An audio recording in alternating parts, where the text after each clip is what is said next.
Assalamualaikum warahmatullahi wabarakatuh. Selamat siang teman-teman semuanya. Hari ini kami dari kelompok 10 ingin mempresentasikan materi pertemuan 10 yaitu etika dan teknologi informasi. Izinkan kami memperkenalkan diri terlebih dahulu. Yang pertama ada saya sendiri yaitu Cikwita Salsabila NPM 1910104889. Yang kedua ada Vina Trilestari NPM 1910104095 dan yang terakhir ada Fathatul Mulia NPM 1910104103. Pertama-tama mari kita masuk ke penjelasan teknologi informasi. Teknologi informasi itu apa sih? Teknologi informasi atau dalam bahasa Inggris dikenal dengan Information Technology atau IT adalah istilah umum untuk teknologi apapun yang membantu manusia dalam membuat, mengubah, menyimpan, mengkomunikasikan dan atau menyebarkan informasi. Teknologi informasi menyatukan komputasi dan komunikasi berkecepatan tinggi untuk data, suara dan video.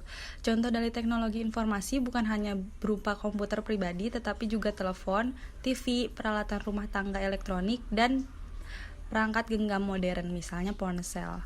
Dalam konteks bisnis, Informasi Technology Association of America menjelaskan pengolahan, penyimpanan dan penyebaran vokal, informasi bergambar, teks dan numerik oleh mikroelektronik berbasis kombinasi komputasi dan telekomunikasi. Beberapa bidang modern yang muncul dari teknologi informasi adalah generasi berikutnya, teknologi web, bioinformatika, cloud computing, sistem informasi global, skala besar basis pengetahuan, dan lain-lain. Prinsip etika dalam teknologi informasi dapat dibagi menjadi 4, yaitu proporsional, mampu dipahami, pemenuhan rasa keadilan, dan meminimalkan resiko.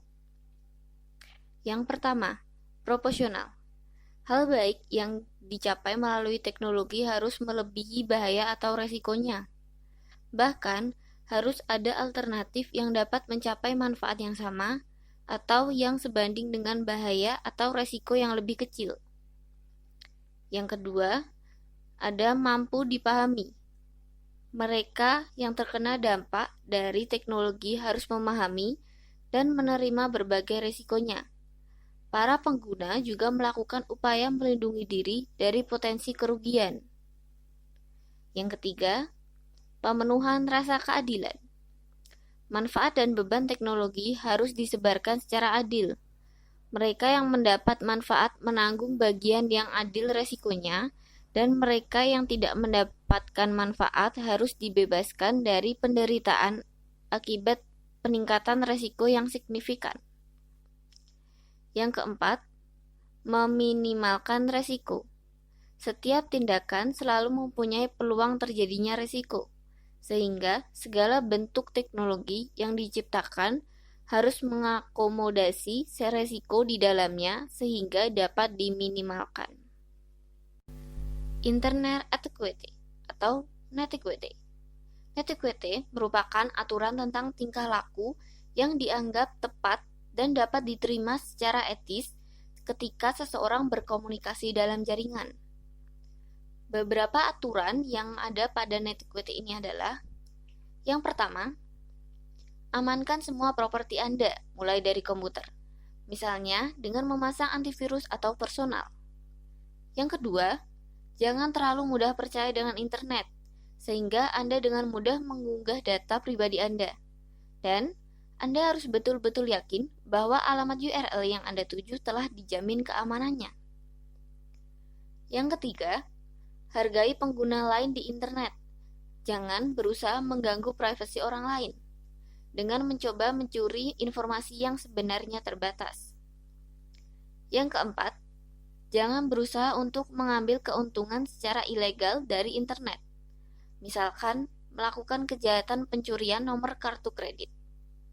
Yang kelima, jangan menggunakan huruf kapital terlalu banyak, karena menyerupai kegiatan berteriak-teriak.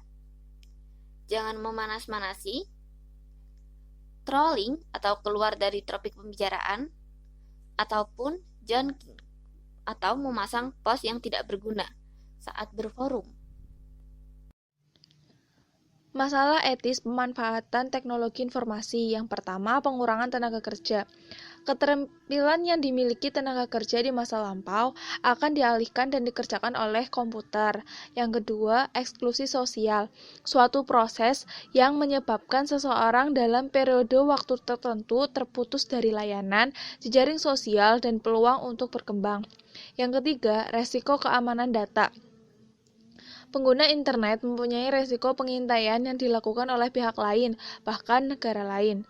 Yang keempat, pelanggaran hak privasi.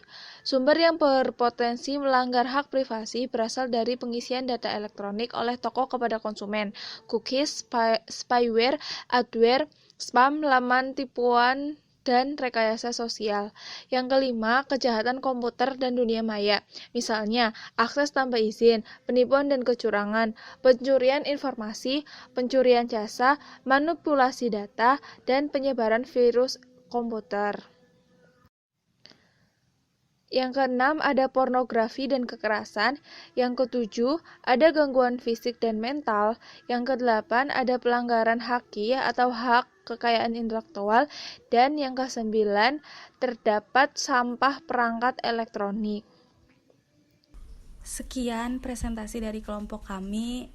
Atas perhatiannya kami mengucapkan terima kasih. Wassalamualaikum warahmatullahi wabarakatuh.